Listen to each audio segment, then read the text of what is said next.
Behind me is a dungeon. No map, no team, no way of knowing what's inside. It might look like a cave, but step in unprepared and you don't come back.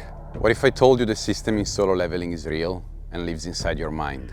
Sometimes you only become a player in life once you've been broken down. That's when the real game begins. Sung Jinwoo starts as the weakest, mocked, looked down on, just a D-rank hunter, until he ends up in a nightmare dungeon where no one is coming to save him. And in the middle of that breakdown, when everything is about to end, something unlocks. He becomes a player. A system appears and gives him quests, stats, levels, rules, and penalties. And that's when everything begins to change. At first, it looks like power, but it's not freedom. Jinwoo becomes stronger, yes, but only if he follows the system.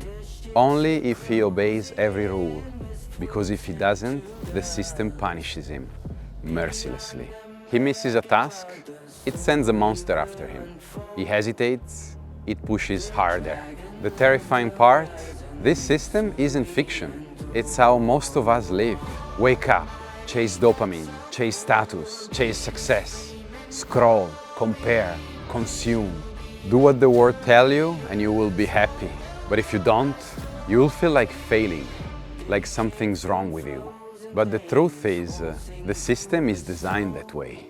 It trains your mind to obey fear, to chase short-term highs, to keep playing a game that was never built to set you free. And here's the real twist. Jinwoo doesn't escape the system. He becomes its champion, its ultimate player. But even at his peak, something feels off. He's haunted by panic, disassociated. He says it himself after reuniting with his mother. I wanted this for so long, and yet I feel so anxious. Since the reawakening, I've crossed a line I don't think I can come back from. Because deep down, he's not free. He's still inside the game. And in real life, we feel the same. We chase goals we didn't choose. We follow fears we never questioned. And we mistake survival for strength. But what if we flipped the script? What if instead of being ruled by a system built on fear, we created one ourselves? What if you were the one setting the quests? What if leveling up meant building a mind that's free from fear? A mind that feels like wealth, that succeeds in a way that brings fulfillment, and that isn't hostage to the next achievement. You train that mind every time you resist the pull to scroll and return to your breath.